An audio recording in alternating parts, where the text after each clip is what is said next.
Hi అండి, అందరికీ నమస్తే. ఈరోజు మా ఇంట్లో చాలా ప్రత్యేకమైన రోజు అండి. మా బుజ్జిగాడికి 1.8 ఇయర్స్ అయితే కంప్లీట్ అయ్యాయి. థర్డ్ టైం అయితే ఇంటికి వెళ్దామని చెప్పేసి సాయిబాబు గుడికి అయితే వెళ్తున్నామండి. అక్కడ చూడండి మా వాడు గోల. అనుకున్నట్టే మా వాడైతే మొదలు పెట్టేశాడండి. కత్తెర తెగిందో లేదో ఫుల్ స్కేల్ ఏడిపోతే ఏడ్చేసాడు.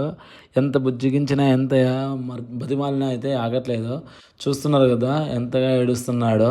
అప్పటికి ఇంకా బలవంతంగా గట్టిగా పట్టుకొని కాసేపు అయితే మేనేజ్ చేసాము. చిన్న ఘాటు కూడా పడిందండి, కాస్త భయం వేసింది. అప్పుడే మాకు ఒక ఐడియా వచ్చింది. వెంటనే ఫోన్ తీసి తనకి ఇష్టమైన పోయమ్స్ ప్లే చేసామండి. అంతే మ్యాజిక్ జరిగినట్లు ఆ పోయమ్స్లో మునిగిపోయి చక్కగా గుండు గీసే వరకు అయితే మాకు సపోర్ట్ చేశాడండి మా గుట్టుగాడు. అలా మా గుట్టుగాడి గుండు అయితే సక్సెస్ఫుల్గా పూర్తయింది. గుండు ఎక్కడ చెప్పలేదు కదండి, ఆ షిరిడి సాయిబాబా గుళ్ళో అండి, రంపిచర్ల. గుండు పూర్తయ్యాక చల్లగా స్నానం చేసుకొని సాయిబాబాకి అయితే అభిషేకంతో పూజించామండి. ఆ ఆశీస్సులు బాబుపై ఎప్పుడు ఉండాలని మనస్ఫూర్తిగా కోరుకున్నాము. ఆ సమయంలో కలిగిన ప్రశాంతత మాటల్లో అయితే చెప్పలేమండి. సాయిబాబా వారు ఎప్పుడు ఒకటే చెబుతారండి, శ్రద్ధ సబరి అంటే భగవంతుని మీద నమ్మకము అంతులేని ఓర్పు ఉండాలని. మా బాబు జీవితం కూడా బాబా అడుగు జాడల్లో మంచి మార్గంలో సాగాలని కోరుకుంటున్నామండి. ఎందుకు భయం నేనుండగా అన్న బాబా మాటలే మాకు కొన్నంత ధైర్యము. మా బాబు యొక్క మొక్కుల్లో ఇదొక మొక్కు అండి. ప్రశాంతంగా పూర్తయినందుకు చాలా సంతోషంగా ఉంది. ఓం సాయిరామ్. మా బుడ్డోడికి మీ అందరి ఆశీర్వాదాలు అయితే కావాలని కోరుకుంటున్నాను. దయచేసి ఆశీర్వదించండి.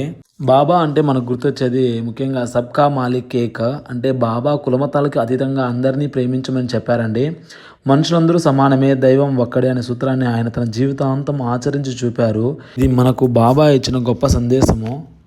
అదేవిధంగా బాబా స్వయంగా వంట చేసి భక్తులకు వడ్డించేవారంటండి. ఆకలితో ఉన్న ప్రాణానికి అన్నం పెట్టడం కంటే భిన్నమైన పూజ లేదని చెప్పేసి ఆయన నమ్మేవారు. బాబా ఆశీస్సులతో మన పిల్లలకు కూడా ఇతరులకు సాయం చేసే గుణాన్ని అలవర్చుకోవాలని కోరుకుందామండి. అదేవిధంగా ఇంకొక విషయము, బాబా కేవలం మనుషులనే కాదు, పక్షులను మరియు జంతువులను కూడా అమితంగా ప్రేమించేవారు. ఆయన సన్నిధిలో ప్రతి జీవికి రక్షణ ఉంటుందండి. మా చిట్టి సాయిగాడికి కూడా బాబాలాగే దయాగుణంతో ఎదగాలని ఆకాంక్షిస్తున్నానండి. చూసారు కదండి మా బుడ్డగాడి తల్లిదండ్రుల ముచ్చట్లు.